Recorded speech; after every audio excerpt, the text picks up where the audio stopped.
Selama beberapa menit ke depan, Anda akan bersama saya, Mata Panda, di segmen Sekilas Info, membahas tentang limbah farmasi di rumah sakit.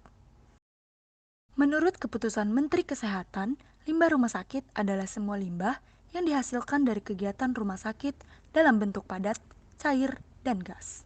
Limbah dalam bentuk padatan dapat berupa limbah non-medis, limbah infeksius, dan limbah sangat infeksius. Untuk limbah farmasi di rumah sakit sendiri termasuk ke dalam limbah medis. Limbah rumah sakit harus dikelola dengan baik, terkhusus limbah farmasi yang ada di rumah sakit. Tujuannya agar memutus rantai penyebaran penyakit infeksi yang disebabkan dari limbah, serta dapat menerapkan lingkungan yang bersih dan baik. Berdasarkan jenis limbah rumah sakit dibagi menjadi dua, yaitu limbah medis padat dan limbah padat non-medis. Limbah medis dibagi menjadi 7, yaitu infeksius, patologi, benda tajam, farmasi, sitotoksis, kimiawi, dan radioaktif. Manfaat pengelolaan limbah farmasi di rumah sakit. Yang pertama, mencegah pencemaran lingkungan di sekitar. Yang kedua, melindungi pasien, petugas kesehatan, pengunjung, dan masyarakat sekitar rumah sakit dari penyebaran infeksi dan cedera. Yang ketiga, membuang bahan-bahan berbahaya atau bahan kadaluarsa atau obat-obatan yang sudah tidak terpakai dengan aman. Yang keempat, menghemat sumber daya alam yang ada. Yang kelima, mengubah karakteristik kimia sehingga potensi bahayanya terhadap manusia berkurang atau tidak ada. Prinsip pengelolaan limbah. Pertama, identifikasi terlebih dahulu jenis limbah. Kedua, pemisahan limbah. Limbah dipisahkan sesuai dengan jenisnya. Ketiga, pengangkutan.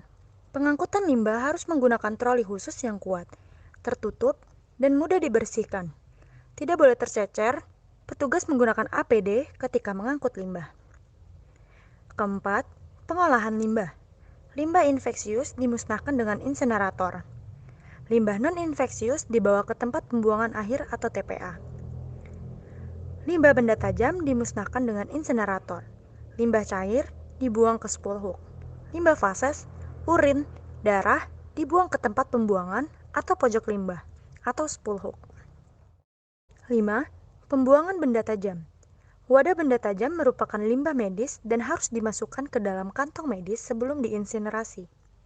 Idealnya, semua benda tajam dapat diinsinerasi, tetapi bila tidak mungkin dapat dikubur dan dikapurisasi bersama limbah lain. 6. Pembuangan limbah cair harus dikumpulkan dalam kontainer atau wadah yang sesuai dengan karakteristik bahan kimia dan radiologi, volume, dan prosedur penanganan dan penyimpanannya. Sistem pengendalian. Pengurangan limbah. Upayakan penggunaan bahan kimia seminim mungkin. Sebisa mungkin menghindari bahan yang menghasilkan limbah. Gunakan isi kemasan sampai habis. Lakukan monitoring dari awal pembelian hingga menjadi limbah. Pemilahan, pewadahan, pemanfaatan kembali, dan daur ulang. Pemilahan dilakukan mulai dari limbah itu sendiri. Dihasilkan apakah masuk dalam limbah infeksius, limbah benda tajam, maupun limbah lainnya, sesuai dengan karakteristik limbah. Limbah padat medis dapat ditampung dalam wadah yang memenuhi persyaratan, yaitu harus berbahan, kuat, ringan, tahan karat, kedap air, dan bagian permukaan halus agar seluruh permukaan mudah dibersihkan. Pewadahan dilapisi kantong plastik sesuai dengan karakteristik limbahnya.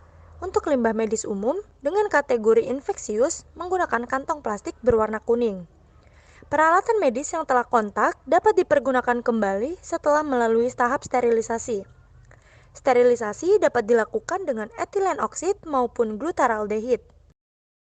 Tempat penampungan sementara. Limbah padat medis yang terkumpul tidak langsung serta-merta dimusnahkan atau dikirim ke pihak luar melalui kerjasama, melainkan perlu ditampung sementara dulu agar pengerjaan dapat dilakukan sekaligus. Namun, ada ketentuan lama penampungan yang diatur dalam standar, di mana disebutkan bahwa maksimal 24 jam limbah sudah harus 27 dibakar bagi rumah sakit yang mempunyai insenerator. Transportasi. Transportasi limbah padat medis meliputi kegiatan pengangkutan limbah padat medis baik dari penghasil limbah ke TPS maupun dari TPS keluar lingkungan rumah sakit. Limbah padat medis yang sudah terkumpul dalam kantong plastik jika sudah terisi 2/3 dan atau 1 kali 24 jam harus diangkut ke TPS. Pengolahan limbah farmasi di rumah sakit.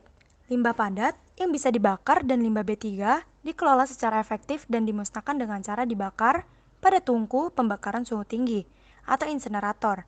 Limbah padat yang bisa hancur dapat ditimbun, diinaktivasi pada lokasi khusus. Limbah padat yang tidak bisa hancur, tidak bisa dibakar, atau yang bisa didaur ulang dapat dikumpulkan, kemudian diserahkan kepada pengepul sampah atau perusahaan daur ulang limbah. Limbah cair. Cara pengolahan limbah cair yang dapat dilakukan yaitu fisika, kimia, dan biologi.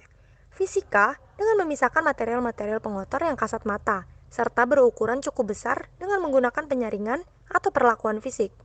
Prosesnya meliputi sedimentasi, floatasi, absorb, dan penyaringan atau screening. Kimia.